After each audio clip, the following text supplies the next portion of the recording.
नमस्कार मित्रांनो, जय श्रीराम. तुम्हाला तर माहिती आहे, आज आपण दिवसभरात भरपूर असे व्हिडिओ टाकले आहेत, कारण आज कार्तिक एकादशी निमित्त आपल्याला भरपूर काही गर्दीवर सर्व काही दिसलं. मग त्यानंतर आपण आता संध्याकाळी विठुरायाचं दर्शन घ्यायचं म्हणलं.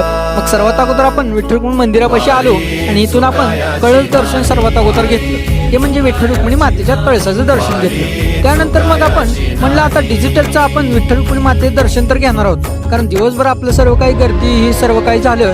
मग त्यानंतर आपण निघालो महाद्वारामध्ये. मग जात असताना आपल्याला स्वयंसेवक दिसले. हे आळंदीचे सर्व काही स्वयंसेवक आहेत.